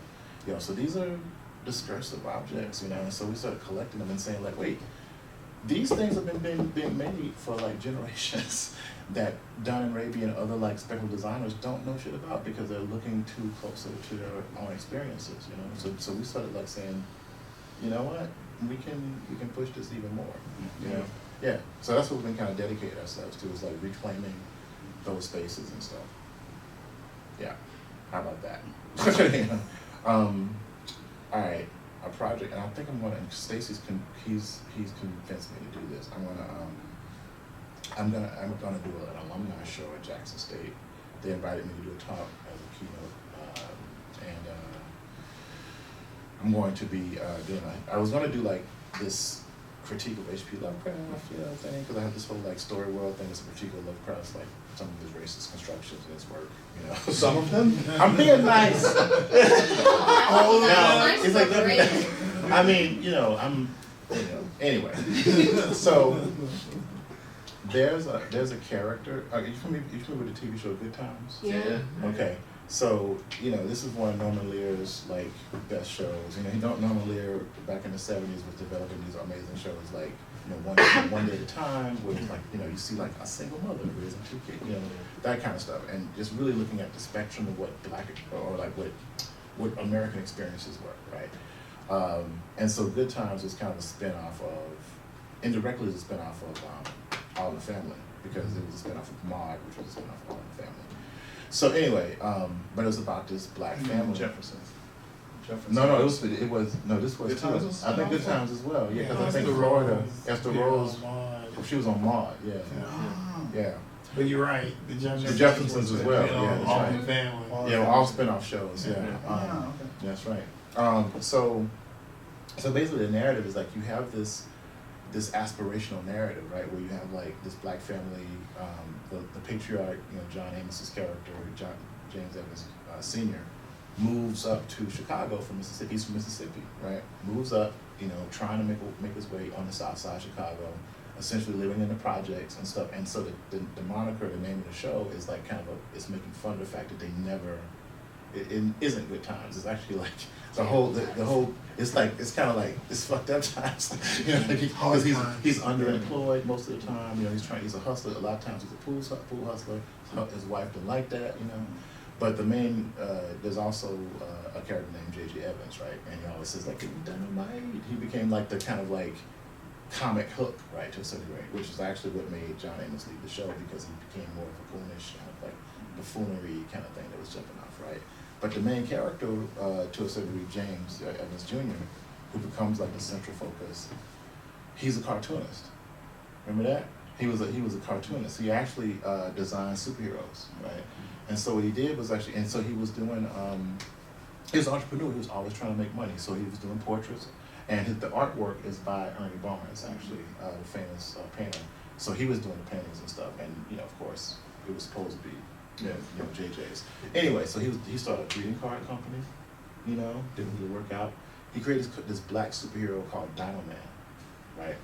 And Dynamite, Dynamite, right? He couldn't get it bought. Couldn't get it bought. Along the lines, you have like John Amos leaves the show. He dies off camera. He basically is trying to go find another job in Mississippi. He finds this opportunity. He dies in a car accident off camera, whatever. Then you have the punch bowl, damn James, that whole thing. And there's other characters that come in. One of which is his brother-in-law, Keith, who is a football player, and JJ inadvertently like trips him by accident, and he injures his leg, and now he's a cab driver. So it's like they can never make it out. The final episode is called End of the Rainbow, right? Everybody gets out together. Everybody gets out. Even Walona, the neighbor. Even Walona, she becomes a buyer at this department store, right? And so she moves to the north side, where she's like, oh, this is like a townhouse, yeah. They literally moved right next to each other. They become neighbors. You live at what neighbor? We're neighbors again. Oh my God, we're right next to it. I was like, okay, come on. You push it. But it becomes an aspiration. It becomes an Afro fantasy. Yeah, it's an Afro fantasy. It's so surreal. It becomes an Afrofuturist. It becomes Afro. But the other thing though is that J.J. Evans creates a character called Dino Woman, and sells it to some fictitious comic company in Chicago that pays him enough money to move out of the ghetto. That's how good time. You remember that? And Dino was actually designed after that. And he was designed after his sister, who he always made fun of, because he loves him. He was always making fun of, like, your fish eye and big head, all this kind of stuff. And she's like, wait a minute, you designed a character based on me? I love you. Oh. It was all sweet and shit. And I was like, this is so. I was like, so what I wanted to do. What did you want to do? I'm creating a design fictional. It's going to be called Whatever Happened to Dino Woman. Because essentially what they did, like he created an Afrofuturist superheroine that paid enough money. How did that happen? In the mid-70s? Yeah, in comics? So my whole thing is like, who published that book? Right. You see what I'm saying? Right. We should do this together. Because I'm like, we should talk for like the fictional history of it. Oh yeah. Because I'm thinking like, okay, because he is comical, so he dresses up like Dino Man. He goes to the interview and it's like Dino Man suit. And he's like, that's how comics get made, right? Of course, yeah. and so Bookman, the super, he takes him to an interview in Chicago in the mid-70s, and someone dressed up and buys this comic book character. Like, who the hell was that? Because everybody knows that's important. Historically, that's not right? Because that would have been New York. You couldn't get into comics at the time it's New York, right? So I'm thinking that maybe he went to Johnson Publications. Yeah, that's what I was thinking. Yeah. Would have to be Johnson Publications. Yeah. Maybe the Urban League? Maybe. You know what I'm saying? Maybe the Chicago. No. Unless it's either Johnson Publications or the Urban League. That's what I'm saying. It had to be Johnson Publications. Because at the time they were doing some really interesting publishing and stuff, right? Because this is around the time that the first black superheroes are making their way, and this is like 77, 78. And they were publishing comics, like they were doing some Ebony Jr. That's right. Had some comics and stuff. So I want to make up a fictional history about what happened to Dino Woman, right? And I want to do the same thing, like actually take her through the different eras and stuff, and kind of reclaim him as a creator and reclaim that.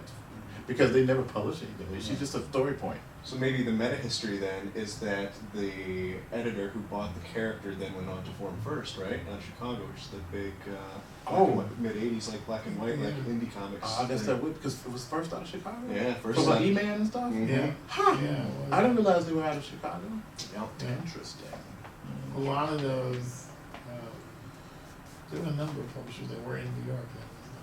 Yeah, Kamiko was Philadelphia. Yeah, Kamiko's Philadelphia. Yeah. But then also there's Avatar that's farther down. That's out of like Springfield. Yeah. Or something like that. Yeah, but that's way later. It's way later. Yeah.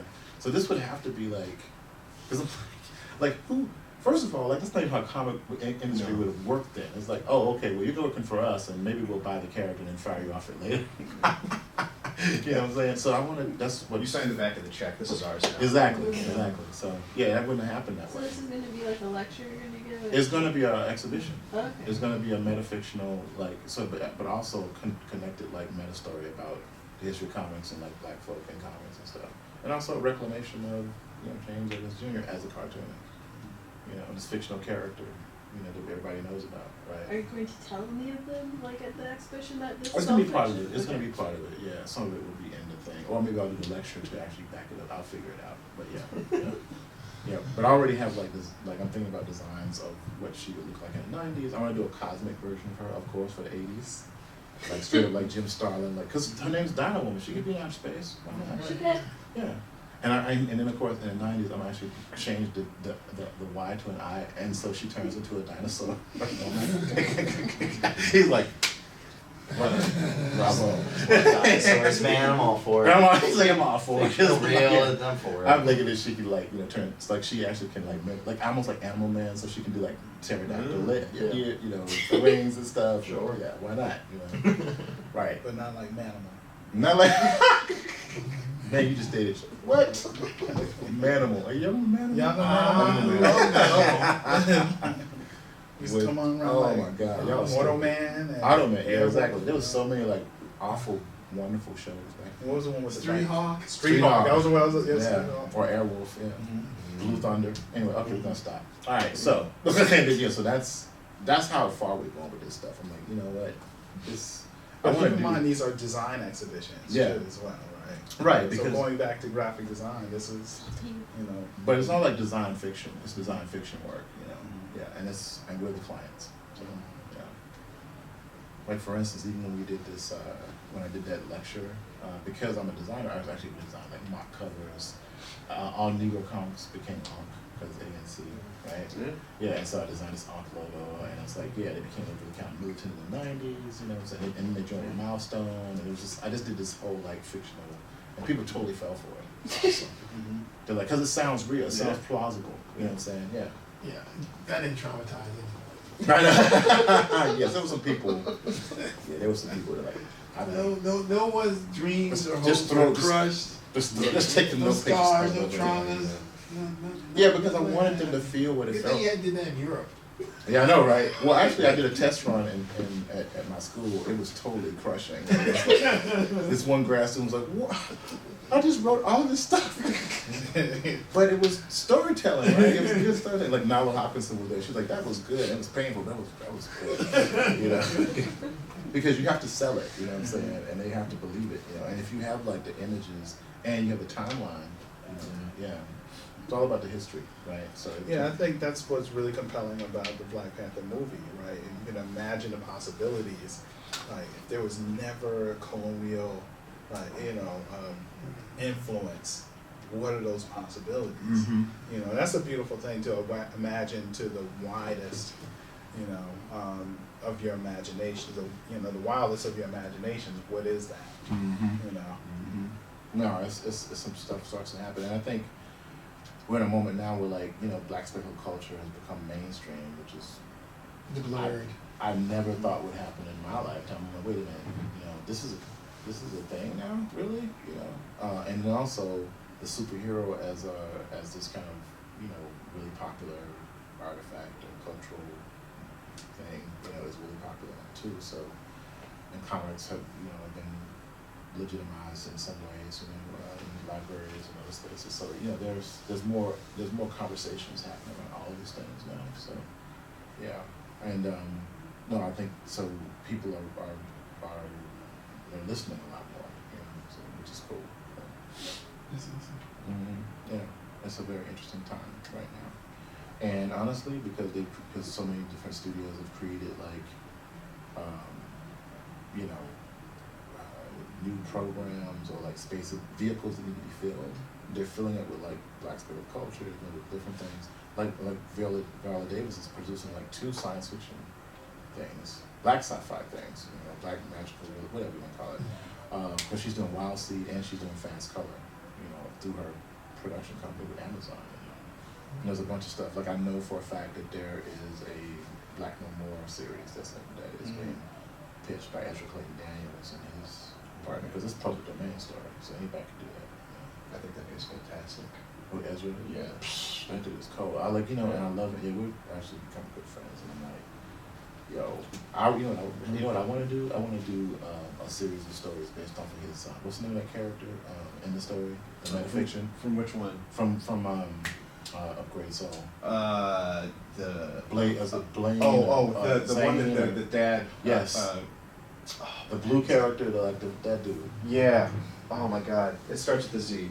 I know exactly what you're talking about. So he was interested in some radio plays and stuff like that, because inside of Upgrade Soul there's this kind of like adventure character that makes this guy a lot of money, and that's how he could go through this process, right?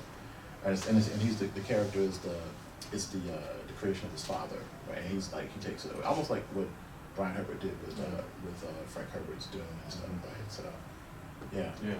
That's another embedded in that story though is the heartbreak, of like having a clearly African American character that the studio wants to be white, and they cast a white wrestler into That's the right. television role That's and all right. that stuff, and That's just right. eliminate all that stuff, and then he's forced to be complicit in it because he has to hire a white actor to go in and sell his stories. That's right. I mean, it's Yep. that's a heartbreaking but really just beautiful comic.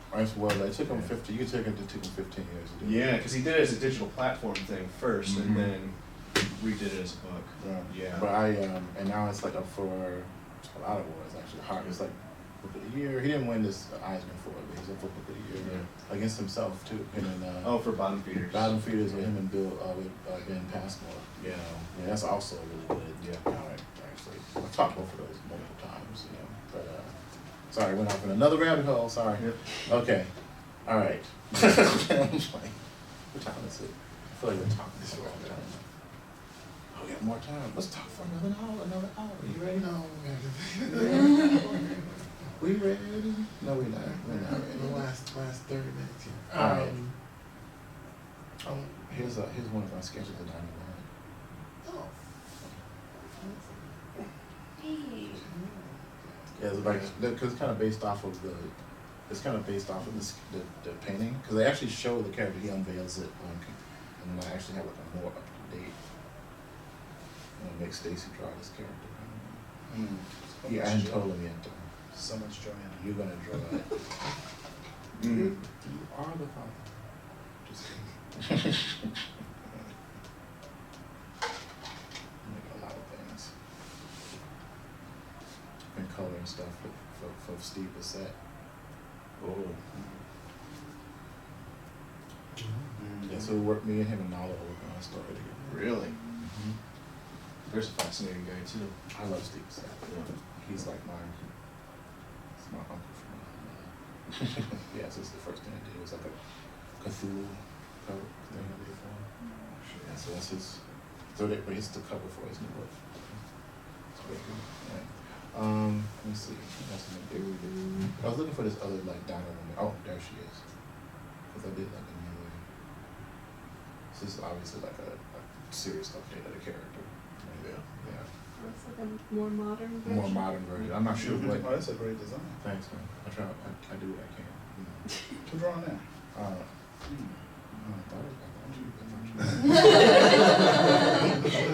Seriously though, Emma gives like I said that.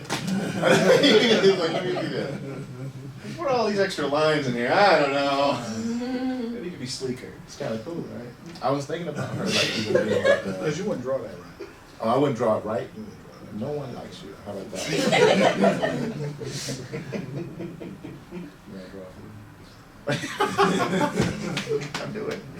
I'll do it. Anyway, I'm trying to figure out what era she is though, and what. That one? I'm thinking like she's probably being like that's her 90s. That's very 90s. Very 90s version. Yeah. So I need to do like a cosmic 80s version of her.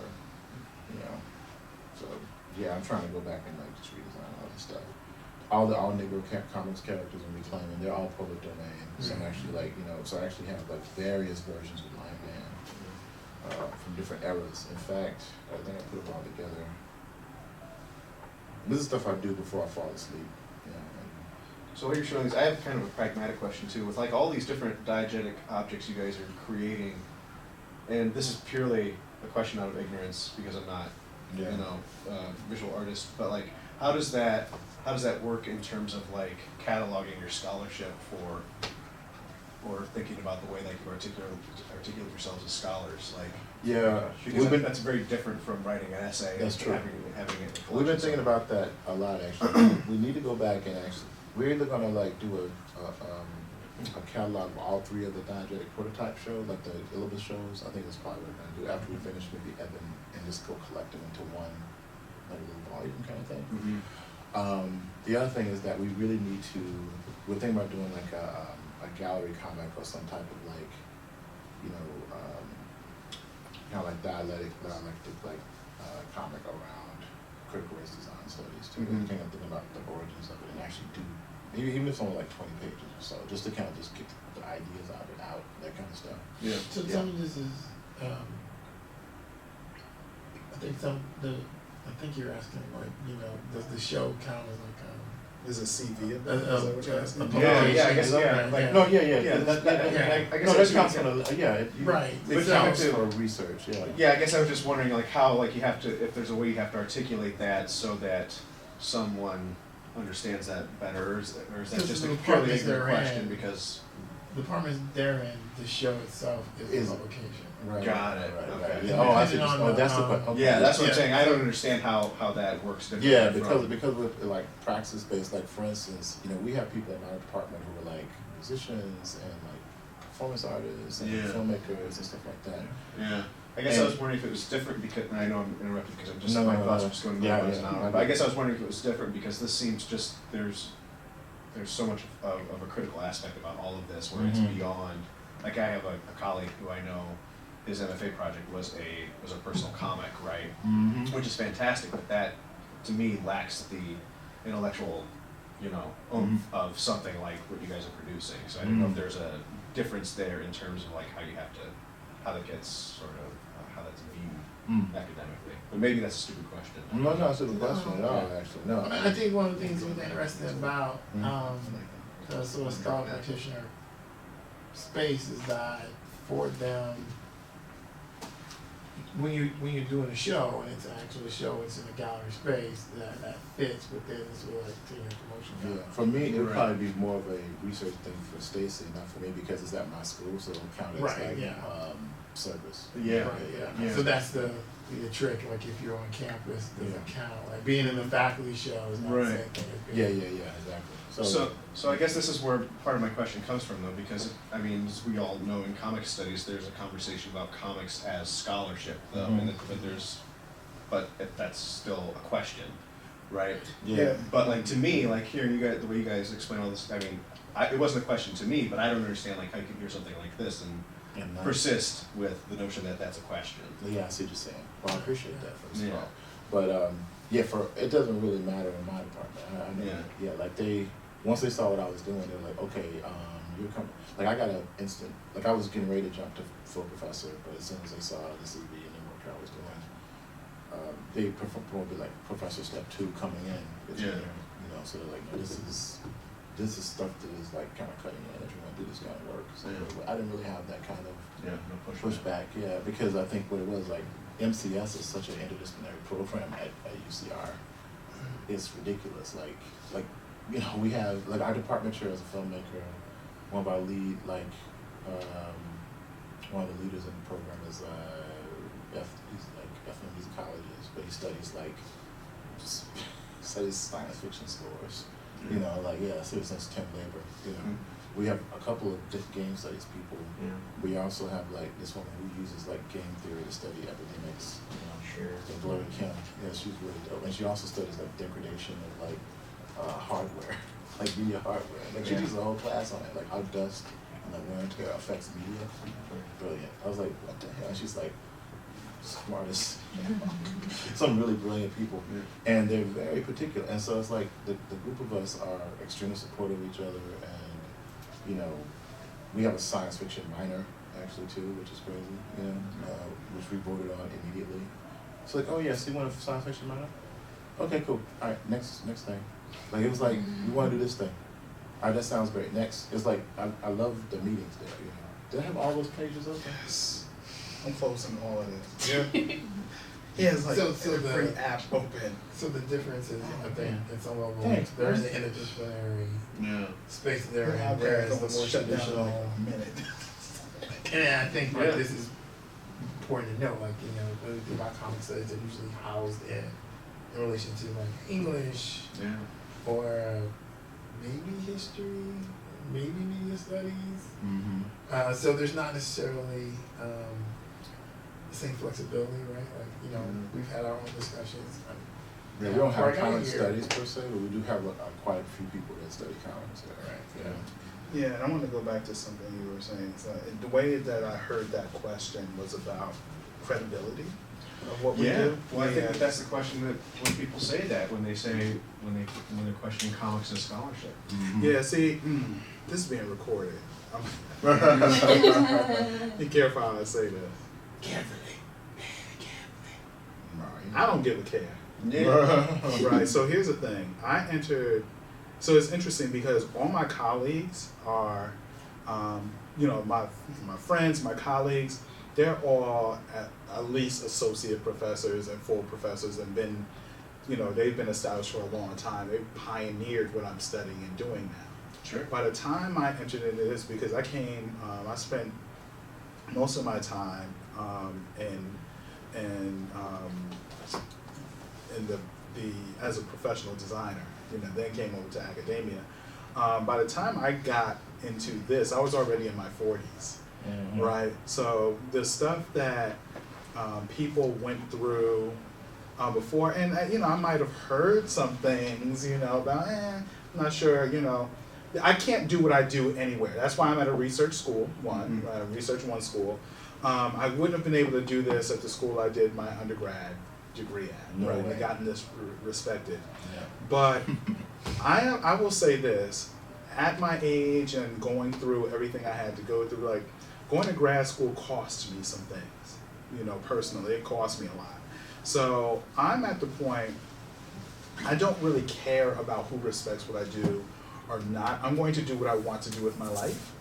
Now, I can't say that you can necessarily have that as a new academic, right? I Yeah. can't say that. You have to make certain decisions for yourself and have to be comfortable with those decisions that you make. But honestly, the only other person that does what I do is John. So there's a certain level of boldness that I can take in it, because had I not met John, I would have figured out how to do this, Yeah. right? I would have figured it out. So saying all that to say, it was, everybody laid the foundation for me to, like I used this example of John actually walked through the jungle, he cut down all the vines and kicked the snakes out of the way, fought the lions. Still got wounds. Yeah, seriously. Seriously, our Once you department, start, our department literally is still recovering from the changes that we went through 10 years ago when he left, right? But the way that I get to experience this is I get to walk through the jungle and I get to hear the birds. I get to do like a David Walker and take pictures of these amazing flowers. I get to experience it differently. Not that I don't have to work hard, but that's what the generation before us did. Even though we're the same age, he's still of the former generation that laid this practice. It's nothing for anybody to study hip hop now. But in the early days when people were studying hip hop, man, the horror stories about about how people would not get their dissertations approved and get that support, et cetera, et cetera, et cetera. Yeah. Now, it's a very different thing. But I'm also in an art program, so the type of pushback I get is, you're doing really awesome work at Harvard, at many other research institutions. This is awesome design stuff. Why aren't you doing this at AIGA? Right. Our professional design organization? You gotta I'm do like, a few of those. huh? You gotta do a few of those. I know, and I gotta do a few of It's those. And I'm like, frustrating. okay, you just recognize I'm doing this shit at Harvard, Yeah, right? yeah. This is a back step. It's a back step. It's a back step. Yeah, exactly. And because right. when you go there, and you've already presented there, and it's Mhm. like, you see how far behind they are. Yeah. So, But it's this idea of trying to change you got to make that, you got to change the industry. And I'm like, I'm defining the industry. Mm-hmm. Like in a particular way, I'm like, we will be in those books. Like people are already writing dissertations about our work, for example, right? So saying all of that to say, I would encourage any academic, this is for all of you in the room, be the badass that you want to be in your practice and be the go-to person. Mm-hmm. Like there's, I want to keep cussing. I gotta remember this was being recorded. There are things that John does, but there's the things that I do. Then there are things that Black Kirby does. Right. So even though we're a collaborative team, I still have a practice that is Stacy Robinson. And I've always made sure that I had that, I maintain that, I nurture that, I foster that. You know, I'm always doing that. And I would encourage you all to be so unique, so like be the go-to person for what you do. Where when they do Google searches, for example, on Afrofuturism, for example, your shit pop up. Yeah.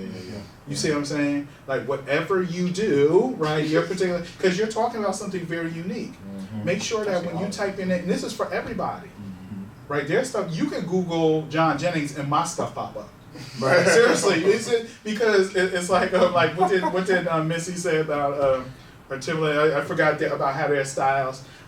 We so tight that you get a styles tangle or something like that, right? There's something about that as well. But those of us who really know the nuances of our work, there are things that people come to me for. Then there are things that people go to John for. Then there are things that people go to Black Kirby for, and that takes time to foster. Does that make sense? Mm-hmm. Right? So I would encourage you all to do that. And I'd be less concerned about how the academy is going to respect your practice, because you're going to grow so fast. Now, Julian might have a very different perspective on that because he's coming from a very different place than I did. Once again, I entered into this in my 40s, and I made a lot of sacrifices, but I had foundational folks who really paved the way for me. Now I can concentrate on paving some other things. So I'm building on that foundation. I would encourage you all, especially in this time where you have so much social media, so much you have worldwide access literally on your phone, more access now than any other time supposedly in world history, right? I would use that to the best of your advantage to be the most unique academic, to form the most unique academic, arts-related, overlapping practice as possible. Futures interdisciplinary. Yeah, as interdisciplinary practice as possible. Seriously, and don't be concerned about who's going to accept that or not. Be so cutting edge that the other schools are calling you in to do it. And then when it's tenure time, you're going to have options. So, oh, you don't want to give me tenure? Don't worry, because these other spots are offering me something. Right? There are games, there are ways to play that game too. Yeah, you don't ever, I won't say you don't ever have to be trapped, but there are ways to navigate, the traps. Yeah. Have you been talking to Kanisha about your project? About the Dr. Strange? I've not, but I've only had an opportunity to talk to her just a couple of times since the semester started. So because we're on her advisory board for her. For the son. Ohio. Yeah. So that's what I mean about defining. So yeah, I should talk to her though, because I'm reading Searching for Sycorax too, which is a fantastic book. Yeah. She's a genius. Yeah. But no, you should consider. Yeah. I think this Doctor Strange unreleased project has a lot of teeth to it. Yeah. I'm still been thinking about that. Really? I'm just rewriting how Doctor Strange. Yeah, it's like, now it makes so much more sense. Yeah. It's like, okay, yeah. Makes sense. Well, I should too, Justin. Yeah, like the stuff that you're doing. I like the whole playable syllabus, the whole all of that. As soon as you guys said illness, I'm like, Playabus. Exactly. I'm very shamelessly going to borrow that and attribute you guys. Oh no, it's very much it's a Playabus. Yeah. That's exactly. That's why we're here. But I mean, don't think right. Genius skills. So that's what we got the name. We have this thing called the Black and Brown Comic Arts Fest. It's called BCAF. Yeah. I mean, I like TCAF. I love the way they do. I was like, okay, so we could just call it BCAF. It's like McDowell's. Yeah, I'm coming to America, right? It's like, it's McDowell's. It's not McDonald's. They got the Big Mac. We've got the Big Mac. We get Mick. Exactly. It works. Yeah. Did you have a question? Yeah. Yeah, I'm sorry. I'm related to like going over what Jack's discussion. I think that like and also like yesterday we talked about like the decolonization of academia. Yes. And to me like I think that you already like touched some like what I am like curious about, but like I think that I'm just wondering whether there's a different way of decolonization of like undergrad studies and graduate studies. Like to me, like also like when it comes to decolonization of syllabus, I can come up with some ideas like to like decolonizing like undergraduate like study syllabus. But it's still like very difficult for me to think about how to decolonize the graduate studies. Yeah. And to me, like when you also talk about the practitioners like that, and like not like outside of humanities, like when it comes to business, like a study like a department or the law college, they do not like the professors there do not necessarily have like the PhD degree. Like like some professors like have more like experience outside of academia, and they like see that there's like a worthy like experience and work in academia. Right. And but like when it comes to humanities, it's the skill that like that holding a PhD degree is a kind of seen as a necessary thing. Yeah. So do you think that like decolonization of academia is a kind of like decolonization PhD degree program, or like or just thinking about the interdisciplinary project so that like we can like invite people who does not necessarily have a PhD program. Yeah, I think the latter. I'm already because I'm like, because I think that the reason why I said it is because I think about like media and cultural studies. It's a very, I don't want to say subversive program, but it's like it definitely. I think we definitely are really into using the idea of interdisciplinarity to open up discourse really readily. And by doing so, we're all teaching undergrads. We don't have a grad program yet. Actually, we're developing a PhD, MA, and PhD program now. That's how young the program is, So yeah, I think the actively creating those spaces like that are a little bit more liminal, that are more, more like that. Like I don't think Nala Hopkins and have a terminal degree, for instance. She's in creative writing though, but still, I think that might be a good strategy, because to call something like decolonize, actually have, I know that was kind of like, just kind of spitballing, but yeah, we can, I don't know if I can work out. But I think the themes of the program are kind of like played out in how you describe when someone looks at the website and they see what the mission is. And then you go read our mission, it's like, I think I might want to work with them, because we're talking about these very liberated like educational experience, So I think that's in the DNA of the. You just have to find those places. Yeah, I think I'm very comfortable in that space because, we're all like beautifully angry. I was beautifully angry people. It's like you're doing some beautiful work, boy, but you're pissed. Could tell, and that's exactly what she's referring to. Is like the time that I went to, teach at MCS in that program. They're like, well, our goal is to decolonize the university system, and I was like, okay, so that means that you have a contract like in here, right? Where's the contract at? Because I'm ready to work. Let's do it. And I think that doing things that are like a lot more avant-garde, that have more overlap with other spaces is a really good way to do that. Because I think it's really just interesting at the intersections. I think it's always more interesting at the intersections. Yeah. Hope that did that help at all. Okay. Yeah. But I don't know. I would have done a PhD in like decolonizing the university system. That's a great.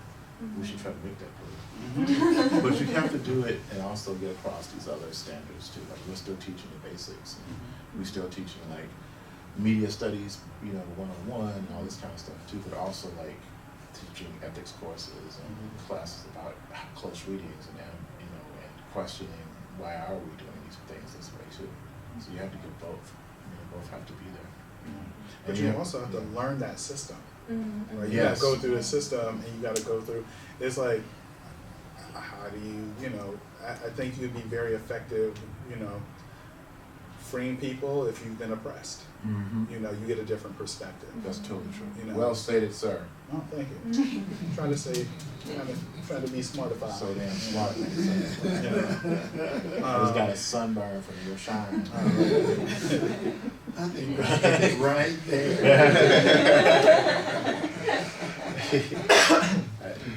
I feel okay. Thank you so much, guys. We're gonna get that to stop, and so we're gonna do this from 3 to 5. It's 4:53. Well done. Thank you so much. Yeah. Thank you very much. Thank you guys. Okay, I hope that was helpful. Yeah. Sometimes I don't know. I'm like, You got 2 pages of notes unless you're gonna like tell me that all of this was like a meta fiction thing too. That was the whole point of all of it. Turns out I'm not even John Jennings. Egg on my face. Will the real John Jennings please come out? yeah. Oh, Joe.